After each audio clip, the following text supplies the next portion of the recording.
Hey friends, it's a great time to love strategy games. There are so many strong titles out right now, and the list keeps growing. So today, I want to walk you through 26 strategy games that are out right now and worth your time. Maybe you'll discover a new favorite, or maybe you'll find a game that keeps you busy for many hours. And if I miss a title you love, just tell me in the comments. All right, let's begin.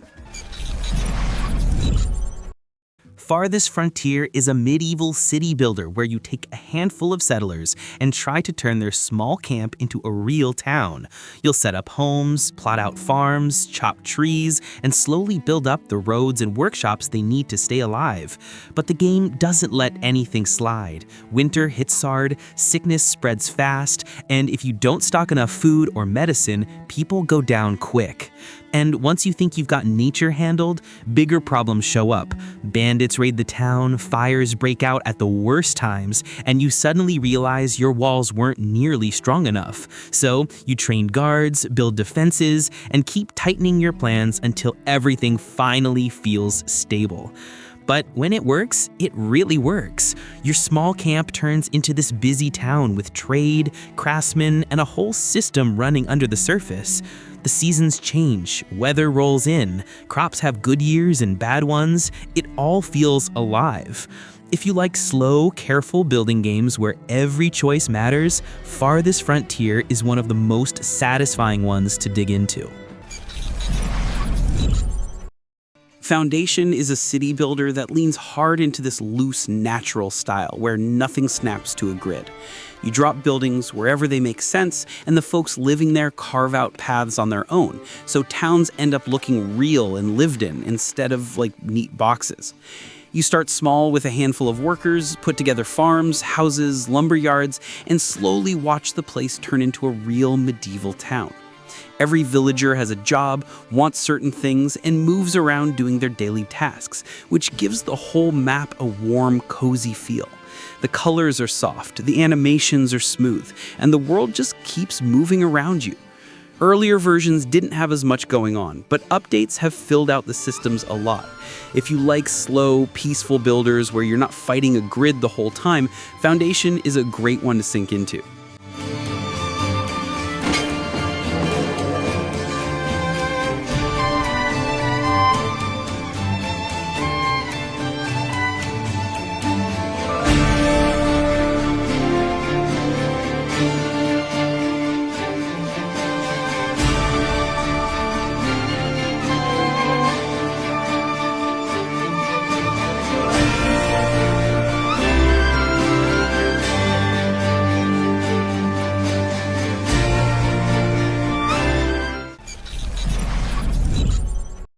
Marvel's Midnight Suns mixes strategy and RPG stuff in a way that feels smooth right from the start. The game centers on the hunter, and the whole idea is to pull together a squad of heroes to take on a rising threat. Fights use a turn-based card system, so every hero move comes from your deck, and the battlefield reacts to what you do, giving you plenty of room to get creative. When you're not fighting, you're back at the Abbey, which works like a home base where the heroes relax, talk, and build bonds. Your hunter can be shaped however you want, and hanging out with the team is a big part of the fun. Because the missions and the downtime both matter, the game ends up feeling like this tight mix of tactical planning and character moments that stick with you. It's a rare blend, and it works really well.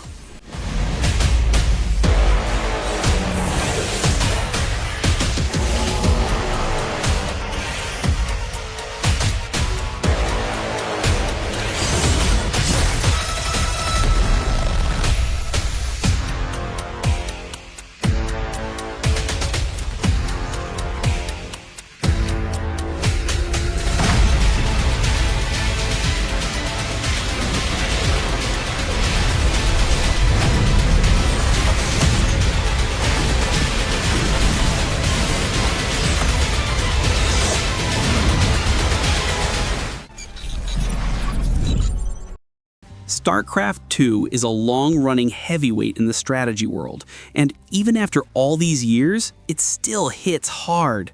The main story starts with you running the Terran side of things, dealing with Arcturus Mengsk and all the mess tied to him. The missions jump across a huge stretch of space, and every fight asks you to think fast, set up smart pushes, and pull back at the right time. Tiny choices matter here. How you shape your squads, when you strike, when you give up ground, all of it stacks up fast. The cool thing is that the story isn't just filler. The characters feel sharp, the writing moves quick, and each faction gets its own full set of missions. And once you're done with the campaigns, the multiplayer is still enormous. People have been grinding this game for years, and there's always someone out there ready to test you. It's the kind of game you don't just finish. You keep learning it little by little until the whole thing feels like second nature. Empires of the Undergrowth is all about ants, and it plays that idea straight. You run a whole colony from the ground up, digging out tunnels, stocking food, and shaping different ant groups to handle whatever trouble shows up. You've got simple workers doing the boring stuff, and then you've got the fighters, the ones you send in when spiders or rival nests get too close. Every stage throws some new twist at your colony, so you're always shifting your setup and picking the right mix of ants for the job. You can go wide with huge swarms, or rely on smaller groups that hit way harder. It's up to you. And the look of everything is surprisingly good. The way the ants move, the dirt, the grass, the whole tiny world, it all pulls you in and keeps things tense in a fun way.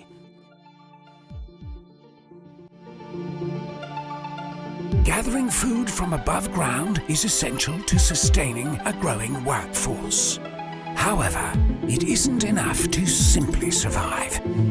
Here in the Undergrowth, rival ant societies can be found almost everywhere, and Formica erepta are conquerors.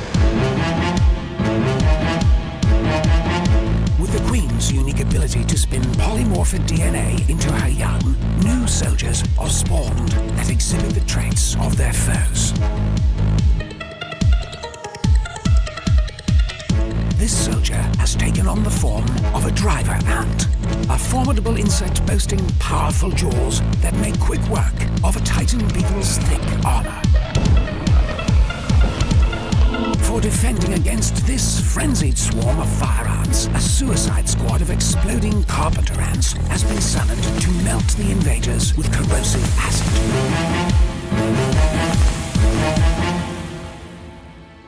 In the end, only one colony will dominate atop the pinnacle of the ancestral mating grounds and secure its place. Homeworld Remastered Collection brings back the first two Homeworld games with sharper graphics, a cleaner soundtrack, and new voice recordings from the original cast. The whole thing takes place in open space, and the heart of the game is your fleet. You build it up ship by ship, send it across long missions, and set different attack shapes and movement plans depending on what you're facing. As you keep going, you unlock better tech, build stronger ships, and fill out specific roles in your lineup: scouts, carriers, heavy hitters, all of it. There are more than 100 ship types in the collection, plus around 30 missions that slowly push your fleet into bigger and bigger battles. It's one of those games where the scale just keeps growing, and watching your armada move as one never gets old.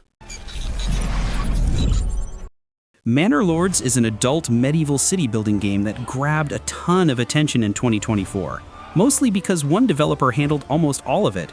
On the surface, it lines up with other real-time builders, but once you get into it, the small touches really start to stack up.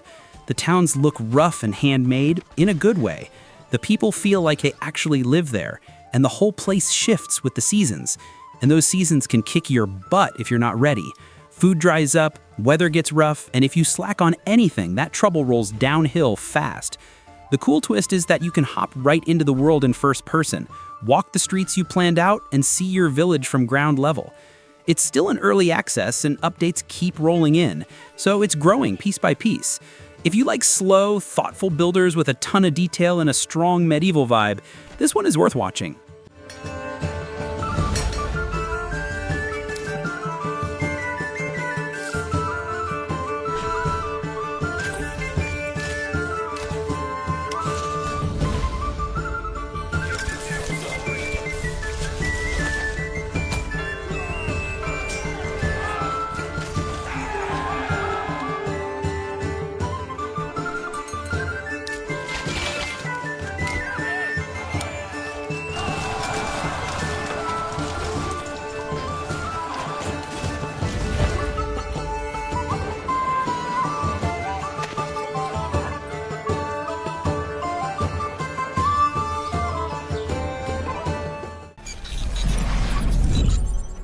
Tropico 6 is all about running your own island as a dictator, but it does it with bright colors, goofy charm, and a lot of political mess. You're the one calling the shots, from throwing up new neighborhoods to fixing up old roads to dealing with elections when people start getting loud.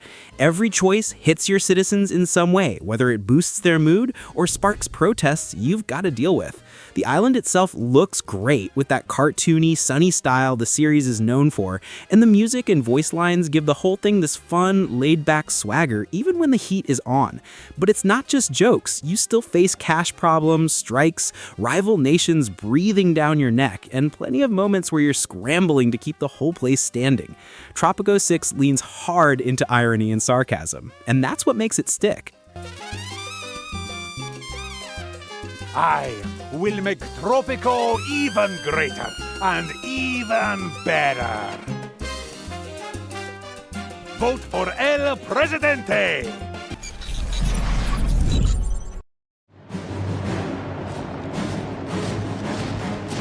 War in Europe, as Germany invades Poland in a lightning strike of air and land forces. King George VI has given his approval for a general mobilization in response to the German aggression.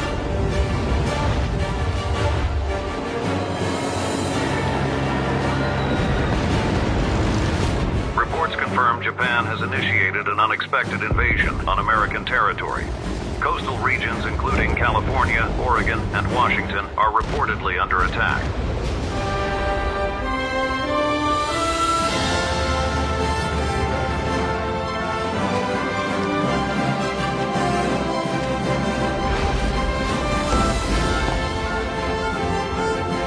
Hearts of Iron 4 is a World War II strategy game where you can take any nation on the map and push it toward whatever future you want, whether that's victory, disaster, or something totally off the rails.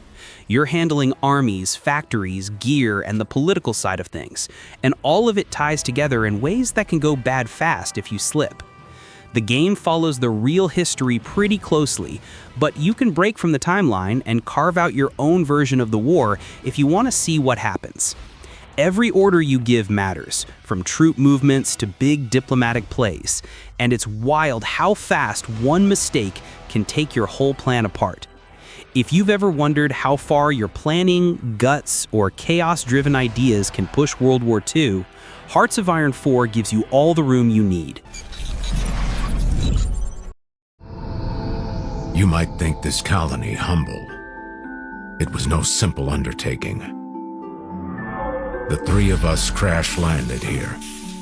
Elena, a princess. Manual labor is unbecoming. Greg, librarian. Good with books, not much else. And what use is a washed-up soldier like you, Nelson? Now we are survivors. We built, mined. RimWorld is this wild sci-fi builder that feels like a messy mix of planning, luck, and pure panic. You start with 3 folks trying to stay alive, and everything you do, throwing up shelters, digging out resources, patching up wounds, feeds into this chain of events the game's AI storyteller keeps tossing at you. And that thing does not let up. One minute you're trading with a ship drifting by, the next you're putting out fires, arguing with a colonist who refuses to work, or trying to keep a pet you trained from running straight into danger. Every map is generated fresh, so you never get the same layout or the same disasters twice. And because every colonist has their own quirks, jobs, and moods, the smallest choice can end in a laugh, a total meltdown, or a disaster you'll remember for days. It's chaotic, but it's the good kind of chaotic. The kind where you're juggling 20 things at once and somehow it all comes together long enough for the colony to keep going. RimWorld is just one of those strategy games that grabs you fast and keeps you tinkering with new ideas every time you start over. Worms W.M.D. is the kind of game you go in expecting chaos, and it still finds new ways to surprise you. The maps break apart piece by piece, the weapons are wild as ever, and the physics has this funny habit of turning a perfect shot into total embarrassment. You line up a bazooka blast, feel good about it, and then the wind taps it right back into your own squad, and that's part of the fun. Since it's all turn-based, a whole group can share one controller, so getting a bunch of people in on it is easy. The little worms' voices still crack jokes, the weapons are all over the place, and once you start landing those tiny, precise hits, you realize the skill cap is way higher than it looks. With up to 6 players, it turns into a late-night event where everyone gangs up on whoever's winning and laughs through the whole round. Our dynasty has waited long enough.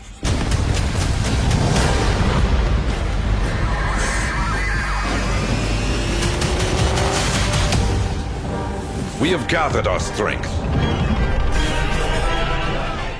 Tempest Rising is an RTS that blends old-school ideas with newer twists. Each campaign has tons of missions, and you're running armies across a broken Earth while trying to keep your bases and squads moving in the right direction. Building your base isn't a simple set-it-and-forget-it thing either. It shifts with your forces, so you're always adjusting how you attack and defend. Each faction comes with its own lineup of units, and learning when to bring out which group is a big part of actually winning. On top of that, you're juggling each faction's economy, making sure you've got enough to fund your upgrades while still keeping troops on the field to hold the line. If you grew up playing classic 90s or early 2000s RTS games, Tempest Rising scratches that itch right away. It's familiar in all the right ways, but there's enough new stuff mixed in that it never feels stale.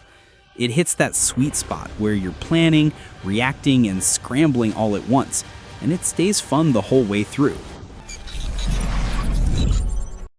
Age of Empires 2 is one of those games that just refuses to fade away, and the Definitive Edition makes it feel sharp and clean without losing what made it great. The 4K look is nice, the AI reacts faster, and there's a big pile of extra campaigns and civs to mess with. The core loop is still the same. Build an economy, train an army, and juggle all the tiny decisions that win or lose a fight. Some people like to sit behind walls, others go straight for early villager picks, and both styles still work. The smarter pathing also cuts down on units getting stuck in weird spots, which is a huge help.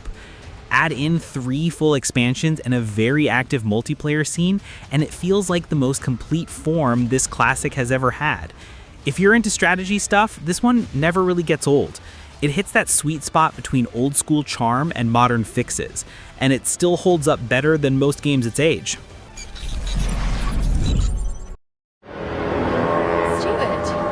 Mighty Steward. Do you hear us, Steward? Do you hear us? Steward, are you listening?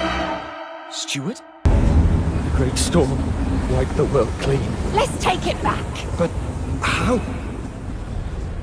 The steward'll choose our path. Steward, build us a better home. A home for everyone.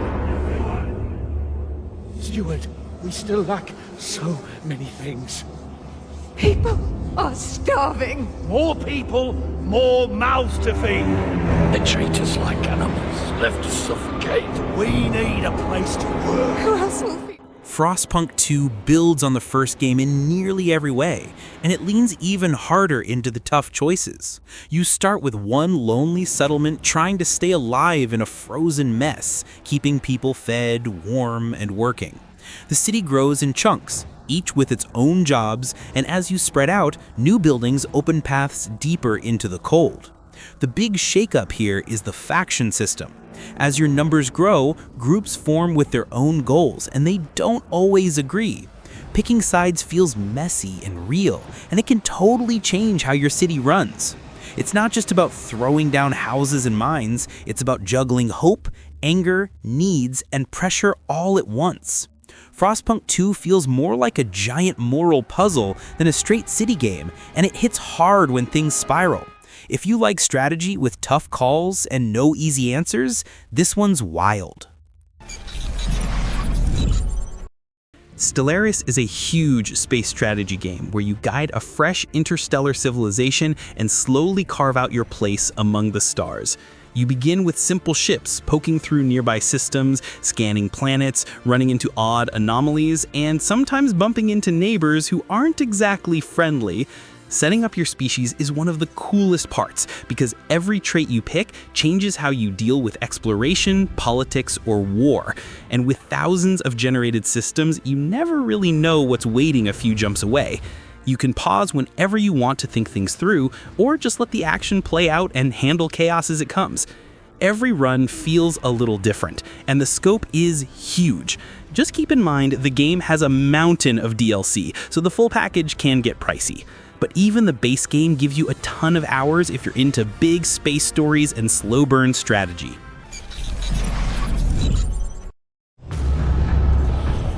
What a fool.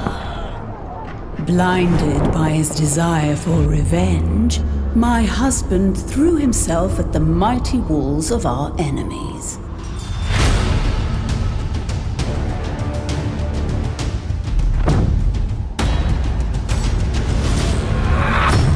Through marriage, power, and influence, revenge will be ours.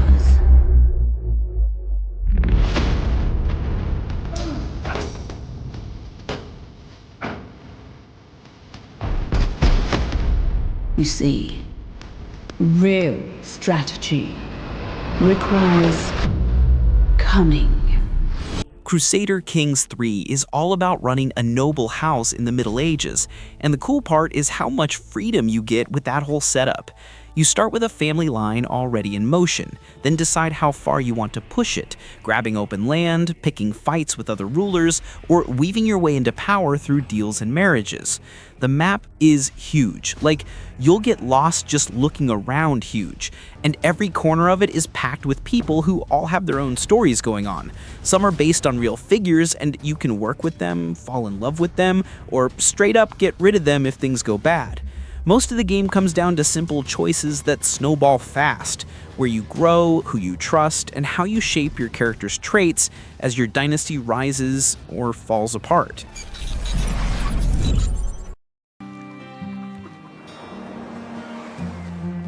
Begin your construction.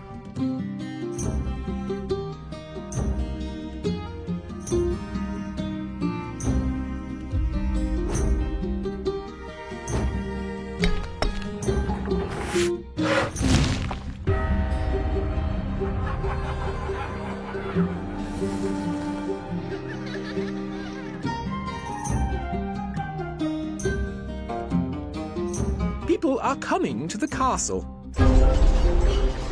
Stronghold Definitive Edition brings back the classic castle building strategy game, but with smoother visuals, cleaner menus, and a bunch of little tweaks that make everything feel tighter. At its core, it's still that mix of building big stone walls, running farms and workshops, and dealing with whoever's trying to break those walls down. You're setting up your whole economy from scratch, keeping food steady, moving goods around, and turning all that into troops before someone else does the same. When fights break out, you get these wild siege moments with ladders, fire, catapults, stuff flying everywhere. There's also a bit of politics in the background, like handling neighbors and lining up deals that actually matter. Every choice pushes your kingdom in one direction or another, so building a dream fortress isn't just for show, you're trying to keep it standing once the real pressure hits.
Age of Empires 4 is a big real-time strategy game built around running one of 10 historical nations, and each one has its own style and tricks.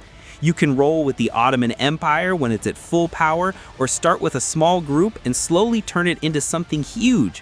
While you're pushing out buildings and raising troops, famous leaders show up during the story and give the campaigns a bit of personality. What makes it fun is how different every faction feels. Some lean on strong early troops, some need a little time to get rolling, and some focus more on culture and upgrades. The maps also mix things up, so every run has its own shape. Since everything plays out in real time, you're always juggling choices, where to expand, what to upgrade, and when to fight. A single decision can change your whole run. If you like classic RTS games with a lot of history baked in, this one's packed with it.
XCOM 2 is a turn-based strategy game where you run a moving headquarters and try to push back an alien takeover of Earth.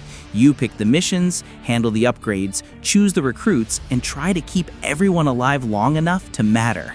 The fights are the real hook here. Every move counts, and one slip can wipe out a whole squad. You've got 5 soldier classes to build from, all with their own skill trees, so putting together a team that covers every angle is half the fun.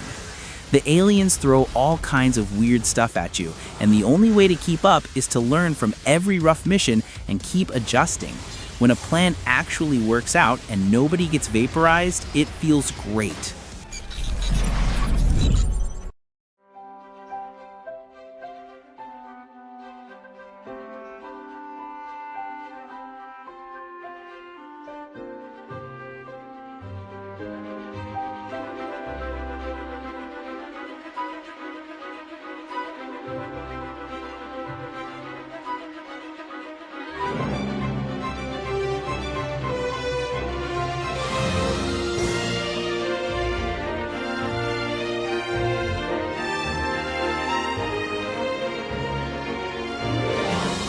Cities Skylines is a detailed city building game that many people still consider the gold standard. You start with a chunk of land and slowly shape it into a living city. First, it's simple stuff, laying down roads and marking zones for homes, shops, and industry. But then the real work kicks in. You handle power, water, sewage, traffic, trash, budgets, emergencies, pretty much every little thing a real city deals with. As the population grows, the map fills up fast, and you start thinking about new districts, better roads, and how to keep money coming in without breaking anything. Problems pop up in real time, so you're always fixing something and then expanding again. It's the kind of game you sit down with for a few minutes and suddenly hours go by. So, tell us how this all began. Well, it started with a sergeant sharing a vision for a special unit. He traveled all the way to Africa to recruit me in military prison. You know, it's not exactly common practice. It didn't take long until things went sideways and all hell broke loose. Sure, the odds were stacked against us, but, you know, we made it out.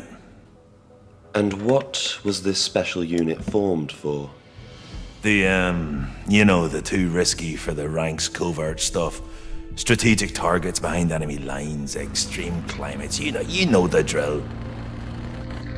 Commandos Origins is a straight-up throwback to the classic stealth tactics formula, and it sticks to it with zero fluff. This one goes back to the early days of the squad, and every mission feels tight, slow, and packed with small details you've gotta read before making a move. You've got the spies slipping into uniforms, the Green Beret handling the rough stuff, and the rest of the team carrying tools that actually matter.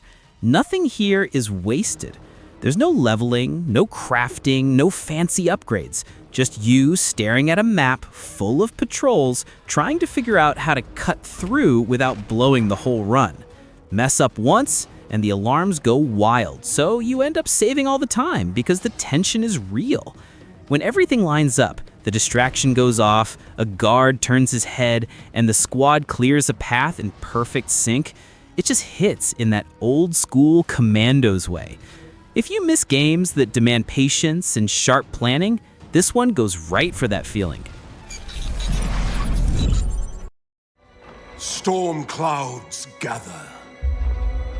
Our borders are beset by evil, both mundane and immortal. How long can we withstand this onslaught? We must form an alliance. We either die alone or survive together. I concur. This threat is beyond any of us. With the Azur's guidance, This is just another Elgates game. I see many leaders here, but you even speak for your people? High King, this is not the time for short-sightedness. Short? There'll be no alliance with elves while I'm High King. Only a reckoning.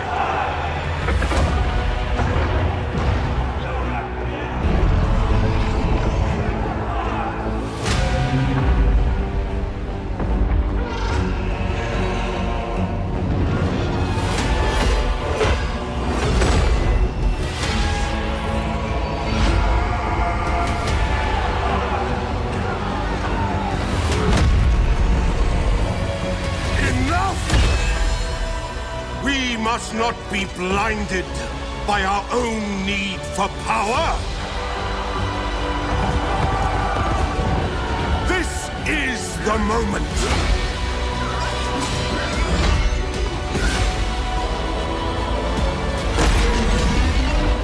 Your choices will decide the fate of this world. And all that inhabit it. Make the right one.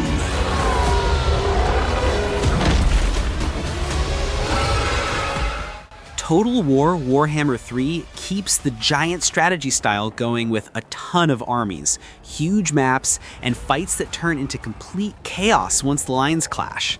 On the campaign side, you're moving your forces around turn by turn, building up towns and dealing with whatever story twists show up while you expand. Then you jump into real-time battles where hundreds of units slam together, and every fight asks you to change your plan a bit because the factions all work so differently. If you don't feel like running a whole empire, you can hop into custom battles or multiplayer and just throw armies at other people to see whose setup actually works. There's just a lot here. Lots of factions, lots of ways to play, and a campaign that keeps pulling you forward. For folks who want a strategy game with size and variety, it's one of the strongest picks around. Age of Wonders 4 takes the empire-building idea and mixes it with turn-based fights where you're actually moving squads around tile by tile. The cool part is how you build your army. You can mix races, twist them with magic you pick up while exploring, and end up with units that feel totally different from one run to the next. The world map changes things even more because every realm has its own setup, and you can pick a new one each time or make your own if you want something more specific. Once two armies meet, the game shifts into a small battlefield where you try to make your abilities and unit combos count. It's simple to get into, but deep once you start messing with all the mixing and matching. If you like strategy games that let you tune every part of your faction, this one has a ton of room to play around with. Command & Conquer Remastered Collection brings back the old-school C&C stuff in a way that just feels right. You get both Tiberian Dawn and Red Alert fully rebuilt, and the whole thing looks clean without losing that scrappy charm these games had back in the day. The new visuals snap in nicely, the sound is crisp, and the online play actually works without a bunch of tinkering. All the goofy FMV cutscenes are still there, all the strange units are untouched, and the fights move fast, just like you remember. The cool thing is that the team didn't sand off the cheese or try to update the tone. They kept everything people loved and just polished it so you can play it on a modern setup. And since this collection goes on sale constantly, it's one of those strategy picks that's real easy to recommend if you grew up with these games or you just want a lighter RTS to jump back into. Mutant Year Zero: Road to Eden is a strategy RPG where you run a small group of mutants hunting for a place called Eden, which is said to be the last real safe spot left in the world. The map isn't fully open, but you can move around, explore old ruins, and pick your fights. When things get loud, the game switches into turn-based battles that feel close to XCOM, letting you line up shots, use gear, and mix skills to deal with tougher groups. Stealth matters a lot too. You can sneak around, grab loot, and quietly thin out enemies before jumping into a full fight. It all comes together in a way that rewards careful planning without feeling slow. If you like strategy games with a bit of character and some room to think through each move, this one hits that sweet spot.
Anno 1800 takes the long-running Anno series into the Industrial Age, and it's one of the strongest entries the series has ever had. You start with a solid chunk of money and build out your first little settlement, slowly turning it into a busy trade hub as you open new production lines and discover new tech. The game begins in Europe, but once you grow enough, you can sail across the map and set up shop in South America, giving you new resources and even bigger trade chains to manage. Along the way, you'll need different nations, and you can work with them, trade with them, or fight with them over land if you want to play aggressive. The scale gets wild once your cities start stacking up and your trade routes stretch across the world. If you like building, planning, and watching a huge economy take shape, Anno 1800 gives you a ton to dig into. Thanks for watching, friends. I hope you found a few strategy games you want to try. If you found many, even better, means the list did its job. And to everyone who supports the channel with likes and comments, truly thank you. It helps more than you think. If you want more videos like this, feel free to subscribe and hit the bell so you don't miss the next one. Take care, and I'll see you in the next video.